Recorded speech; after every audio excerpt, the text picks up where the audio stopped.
On my timeline the other day, a picture of me and my family popped up when we went to Utah. And, Utah is so beautiful that we had to go back a second time. We did a northern trip and a southern trip, and both of them were just breathtaking. I mean, you can't describe, what the vast land is like, and the dimensions, much like, seeing a postcard of the Grand Canyon and standing on the edge of the Grand Canyon, far different, and it would be frustrating for me to sit here and try to describe it to someone that's never been there before, because I know I cannot put in words, the depth and the breadth of landscape like that. And the same thing is true about the love of God. There's multiple dimensions and depths and breadth to it that cannot be described. It has to be tasted. It has to be experienced. I want to read you a prayer by Paul in Ephesians 3. He says this, that you may be strengthened with power through his Spirit in your inner being, so that Christ may dwell in your hearts through faith, that you, being rooted and grounded in love, so he's saying you're already rooted and grounded in love, may have strength to comprehend what is the breadth and length and height and depth, and to know the love of Christ that surpasses knowledge, so that you may be filled with all the fullness of God. What a rich, rich statement. And according to this, there's a difference between knowing the love of Christ and knowing the love of Christ.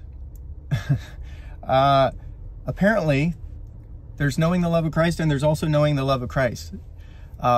Because he says, you being rooted and grounded in love, you already know the love of Christ. That you may be strengthened to understand or comprehend the love of Christ that surpasses knowledge. So somehow you can already know the love of Christ, and you can experience greater depths of knowing the love of Christ. Wow, that's mind-blowing. That should have us coming back daily for more. I love my wife. I love Robin. Hello, Robin. I love you. The longer we're married, the more I love her and the more I appreciate, because there's more to her. I keep coming back and experiencing her love in new ways. And hopefully she would say the same thing about me. But we're flawed beings. I mean, how much more the love of God, the perfect love of God.